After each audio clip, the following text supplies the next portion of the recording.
தேவ பிள்ளைகளுக்கு தேவ உறவில் தான் பலனே இருக்கிறது. அப்ப அந்த தேவ உறவை ரொம்ப நம்ம சார்ந்து கொண்டே இருக்கணும் பாருங்களேன். அங்கதான் நம்ம பவரே இருக்கு. ஒரு முதலையை எடுத்துக்கொள்ளுங்கள். அது நீரிலும் வாழும், நிலத்திலேயும் வாழும். ஆனா நிலத்தை பார்க்கிலும் நீரில் இருக்கும் பொழுதுதான் அந்த முதலை ரொம்ப பவர்ஃபுல்லா இருக்குன்னு ஆராய்ச்சிகள் சொல்லுது. முதல்ல நீர்ல வாழும், நிலத்துல வாழும். நமக்கும் அப்படிதான். இந்த உலகத்துல ரெண்டு உலகம், ரெண்டு வாழ்க்கை. ரெண்டு வாழ்க்கைனா தவறாய் புரிவதற்கல்ல. ஆவிக்குரிய வாழ்க்கை, லௌகீக வாழ்க்கை, ரெண்டு வாழ்க்கை இருக்கு இல்லையா? இரண்டையும் நம்ம பேலன்ஸ் பண்ணக்கூடிய ஒரு வாழ்வியல் நிலையில் நாம் இருக்கிறோம் இல்லைங்களா? பள்ளிக்கூடம் போகணும், படிக்கணும், பரீட்சை எழுதணும், வேலைக்கு போகணும், சம்பாத்தியம் பண்ணணும், வீட்டை சுத்தமாக பராமரிக்கணும், துணி துவைக்கணும், சமைக்கணும், பிள்ளைகளை பார்த்துக்கணும், கணவன் மனைவி இருக்காங்க, அப்பா அம்மா இருக்காங்க, எல்லாம் கவனிச்சுக்கணும். இந்த லௌகீக வாழ்க்கையில் பல பொறுப்புகள், கடமைகள் இருக்கு. அதையும் நம்ம கரெக்டாக செய்யணும்.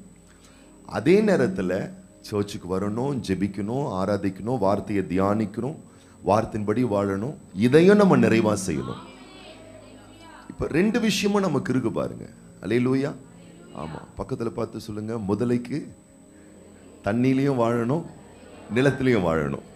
நமக்கு சொல்லுங்க, லௌகீக வாழ்க்கையிலும் வாழணும், ஆவிக்குரிய வாழ்க்கையிலும் வாழணும். ரெண்டுத்திலையும் நம்ம என்ன பண்ணணும்? பேலன்ஸ் பண்ணி வாழக்கூடியவங்களா இருக்கிறோம். இதுல முக்கியமா நம்ம கவனிக்க வேண்டியது என்னன்னு கேட்டீங்கன்னா, இந்த முதலைகள் என்னதான் நிலத்தில் வாழ்ந்தாலும் நீரில் தான் அது வலிமையை பெற்றுக் கொள்ளுகிறதாம், வல்லமையை பெற்றுக் கொள்ளுகிறதாம். என்னதான் நம்ம லௌகீக வாழ்க்கையில் நாம் வாழ்ந்தாலும் ஆவிக்குரிய வாழ்வில் தான் நாம் பலத்தை பெற்றுக் கொள்ளுகிறோம், வல்லமையை பெற்றுக் கொள்ளுகிறோம், சத்துவத்தை நாம் பெற்றுக் கொள்ளுகிறோம். அல்லேலூயா. அப்ப பாருங்க, நம்ம என்ன செய்யணும்னு கேட்டீங்கன்னா, இந்த லௌகிக வாழ்க்கை பெட்டர் ஆகணும்னு சொன்னா ஆவிக்குரிய வாழ்க்கை ரொம்ப பெட்டர் ஆகணும் பாருங்களேன். அப்ப இந்த முதலைகள் என்ன செய்யுமா, லேண்ட்ல போயிட்டா ஒரு சிங்கத்தை பிடிக்கிறதுக்கு அதுக்கு ரொம்ப கஷ்டம், ஒரு மிருகத்தை பிடிக்கிறதுக்கு ரொம்ப கஷ்டம். என்ன பண்ணுமா முதலைகள்? என்ன பண்ணுமா, தண்ணிக்குள்ளார அந்த கரை ஓரமா, நதிக்கரை ஓரமா, ஆற்றங்கரை ஓரமா முதலைகள் என்ன பண்ணுமா, தண்ணியின் ஆழத்துல கரை ஓரமா பதுங்கி இருக்குமா. இப்போ காட்டுல என்ன நடக்கும்னு கேட்டீங்கன்னா, சிங்கம், புலி எல்லாம் தண்ணி குடிக்கிறதுக்காக வருமா. அது கேஷுவலா குடிச்சுக்கிட்டு இருக்குமா, கீழே இருந்து முதல்ல பார்த்துக்கிட்டே இருக்குமா. தண்ணி குடிச்சுக்கிட்டே இருக்கும்போது கபக்குன்னு வந்து பிடிக்குமா பாருங்க. பக்கத்துல பார்த்து சொல்லு, சிங்கம் லேண்ட்ல தான் ராஜா, ஆனா முதல்ல தண்ணியில ராஜா. பிடிச்சதுன்னா சிங்கம் கூட ஒன்றும் பண்ண முடியாது அதை.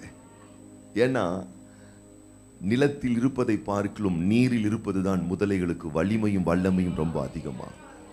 அப்ப நான் சொல்றேன், தேவ தொடர்போடு, ஆவியின் நிறைவோடு, ஆவின் வல்லமையோடு இருந்து பாருங்க. எத்தனை சவால்கள் வரட்டும், எத்தனை பிரச்சனைகள் வரட்டும், எத்தனை நெருக்கடிகள் வரட்டும், ஈஸியா ஜெயிச்சிருவீங்க பிள்ளைகளே,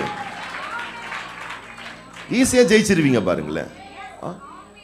பவுல் சொல்லுகிறார், நான் அதிகமாய் நொறுக்கப்பட்டேன், அதிகமாய் நான் சிரமங்களுக்குள் ஆக்கப்பட்டிருக்கிறேன், அதிகமா. ஆனாலும் அதிகமா அவர் பாதிக்கப்பட்டிருந்தாலும் அவர் அதிகமாய் கர்த்தருக்காக பிரயாசப்பட்டிருக்கிறார். பவுல மாதிரி பாடுபட்ட மனுஷன் யாரையும் நீங்க பார்க்க முடியாது. அதுபோல பவுல மாதிரி அதிகமாய் ஊழியம் செய்து பிரயாசப்பட்ட மனுஷனை பார்க்க முடியாது. அப்ப ஏன் அவரால் அதை செய்ய முடிஞ்சதுன்னு அவர் தெளிவா சொல்கிறார், என் மேல் இருந்த தேவ கிருபையே என்னை செய்ய வைத்தது அப்படின்னு சொல்றார். அப்ப இந்த ஸ்பிரிச்சுவல் லைஃப்லயும் நீங்க ஆக்சஸ் பண்ண முடியும், மெட்டீரியல் லைஃப்லயும் நீங்க என்ன பண்ண முடியும், ஆக்சஸ் பண்ண முடியும். ஆனா ஸ்பிரிச்சுவல் லைஃப்ல இருந்து தான் நீங்க பவரை எடுத்துக்கொண்டு மெட்டீரியல் லைஃப்க்கு நீங்க வரும் பொழுது, நான் சொல்றேன், ஸ்பிரிச்சுவல் லைஃபும் சக்சஸா இருக்கும், மெட்டீரியல் லைஃபும் லௌகிக வாழ்க்கையும் வெற்றிகரமான ஒன்றா இருக்கும் பாருங்களேன் நம்ம லைஃப்ல. ஆமா, பக்கத்துல பார்த்து சொல்லுங்க, இன்னிலிருந்து நீ ஒரு முதலை. ஆமா, அல்லேலூயா. நீரிலும் வாழ முடியும், நிலத்திலையும் வாழ முடியும். ஆமா, ஆவிக்குரிய வாழ்க்கை நமக்கு உண்டு, மெட்டீரியல் வாழ்க்கையும், ஸ்பிரிச்சுவல் லைஃப் உண்டு, மெட்டீரியல் லைஃப் உண்டு, லௌகிக வாழ்க்கை உண்டு, ஆவிக்குரிய வாழ்க்கை உண்டு. நான் சொல்றேன், உங்க லௌகிக மெட்டீரியல் லைஃப் பெட்டரா இருக்கணும்னா ஸ்பிரிச்சுவல் லைஃப் ரொம்ப ஸ்ட்ராங்கா இருக்கணும் பாருங்க. ரொம்ப பெட்டரா இருக்கணும் பாருங்க, ரொம்ப வல்லமையுள்ளதா இருக்கணும் பாருங்க. அப்ப அந்த பலத்தை நீங்க பெற பெற பெற பெற பெற என்ன ஆகும்னு கேட்டீங்கன்னா, ஆற்றலும் வலிமையும் உள்ளவர்களாக நீங்கள் மாறிவிடுவீர்கள். ஒரு சாதாரணமான ஒரு மனிதன் பேதுரு கடல் மேல் நடக்கிறான். மிகப்பெரிய ஆச்சரியம். எத்தனை பெரிய ஆச்சரியம்! மனிதன் கடல் மேல் நடக்கிறான்.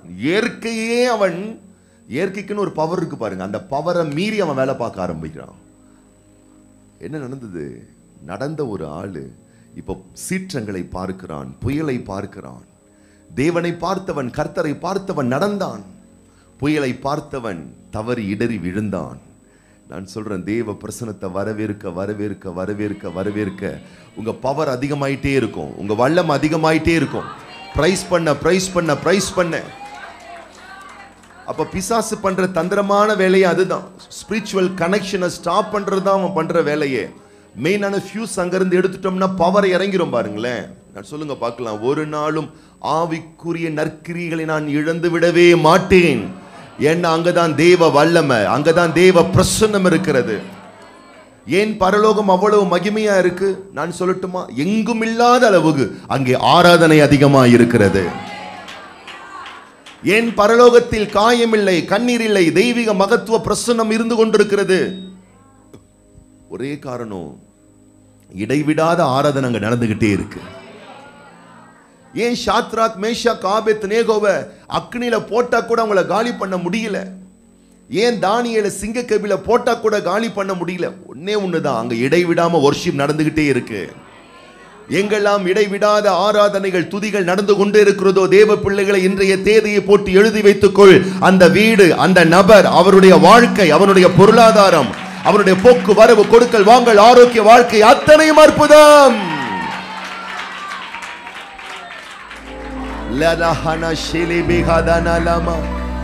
ஓ, உம்மை தவிர நாங்கள் எங்கே போவோம் ஆண்டவரே? நித்திய ஜீவ வசனம் உம்மிடத்திலே உண்டே, நித்திய பலன் உம்மிடத்திலே உண்டே, நித்திய வல்லமை உம்மிடத்திலே உண்டே, நித்திய சமாதானம் உம்மிடத்திலே உண்டே. நாங்கள் வேற எங்கு போக முடியும்? லஹனல பகதரனல பகதிரி பிகதரல பகதரனலமா. ஹல்லேலூயா ஹல்லேலூயா.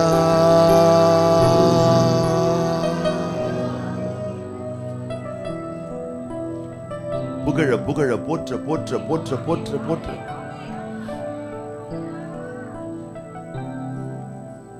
வெளியே யாருக்கும் தெரியாது, உங்களுக்குள்ள ஒரு தெய்வீக வல்லமை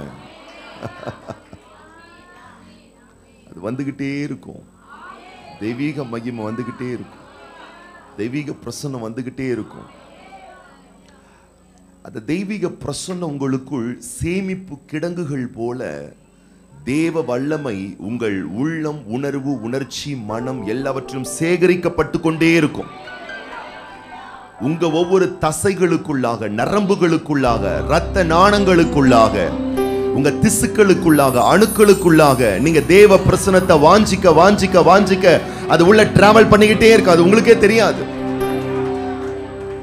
தேவ ஆலயத்தில் அமர்ந்து தேவ மகிமையில சூழ்நிலைகளை மறந்து தேவாலயத்தில் அமர்ந்து, சொல்லுங்க பார்க்கலாம், சூழ்நிலைகளை மறந்து தேவாலயத்தில் அமர்ந்து.